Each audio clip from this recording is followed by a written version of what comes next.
de ne pas rouvrir le contentieux avec l'Algérie, en dépit de la guerre de 1963, et il pensait qu'en échange de cela, l'Algérie allait le soutenir dans sa politique de récupération du Sahara occidental, c'est-à-dire du Sahara espagnol.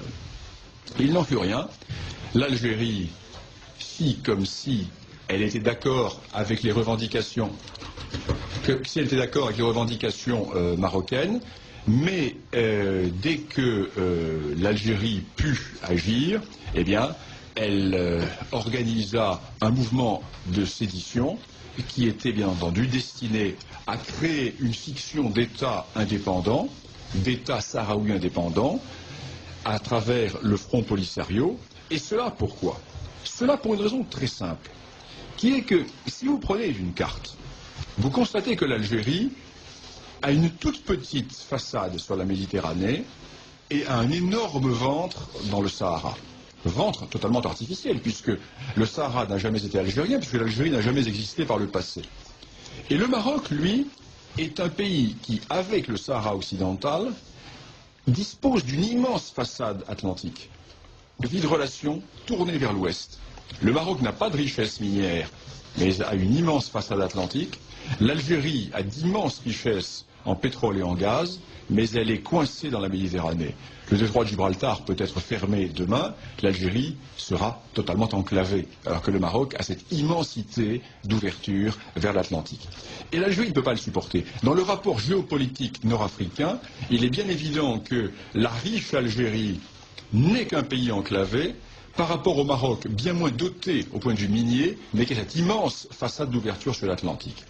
Et deuxième raison, existe en Algérie, dans une zone qui est historiquement marocaine, mais qui a été rattachée à l'Algérie par la France, existent les gisements des mines de Garadjébilet, et ces mines, exploitées en étant ouvertes vers la Méditerranée, avec 1700 km de voies ferrées, ne sont pas rentables. Alors que l'Algérie, avec une ouverture sur l'Atlantique, n'aurait que 300 km à faire pour toucher les ports d'Ifni ou l'Ayoun. Et le gouvernement marocain a proposé à l'Algérie un accord. En Algérie, voilà, nous vous proposons un port franc, une voie ferrée, un point de sortie pour les mines de Garadjébilet. Et l'Algérie a refusé. Parce qu'il y a un autre argument, et c'est un argument dont il est difficile de parler quand on ne connaît pas l'âme profonde de ces deux peuples. Lorsqu'on ne connaît pas l'âme profonde du peuple algérien, lorsqu'on ne connaît pas l'âme profonde du peuple marocain, les Algériens font un complexe d'infériorité par rapport aux Marocains. Ils font un complexe d'infériorité car ils ne sont en fait que des parvenus de l'histoire. Je ne le dis sans aucune agressivité, je le dis en toute amitié. Ce sont des parvenus de l'histoire. Ce pays n'a jamais existé. Au mieux, il fut une dépendance turque, une suite de bellicats. Et il était un monde d'anarchie. Il n'y a pas d'histoire de l'Algérie. D'ailleurs, Ferhat Abbas l'avait dit. J'ai visité les cimetières et je n'ai pas trouvé d'histoire de l'Algérie. Eh bien, de l'autre côté de la Moulouya, existe un royaume qui a 12 siècles d'histoire. Lorsque Hugues Capet est élu roi de France en 987, la dynastie marocaine a déjà un siècle et demi d'histoire. Donc nous sommes en présence d'un très vieil État. Et les Marocains ont toujours joué maladroitement.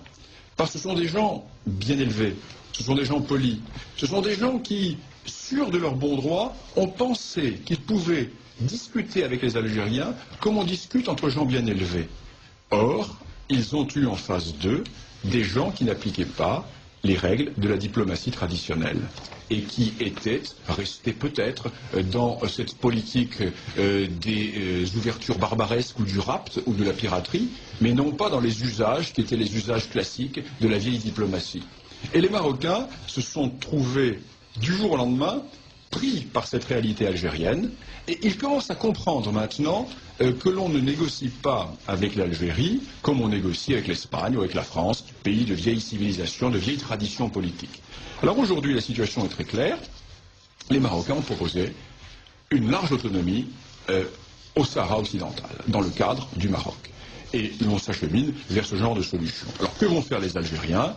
Eh bien, ou bien ils vont accepter, ou bien ils vont refuser. Et l'ONU, qui est en charge du dossier, commence à en avoir assez. Et je l'ai bien senti lors de cette réunion à New York, où il y avait tous les responsables de l'ONU. Et pour la communauté internationale, il est temps qu'un accord soit enfin trouvé, d'autant plus que le Polisario n'existe plus.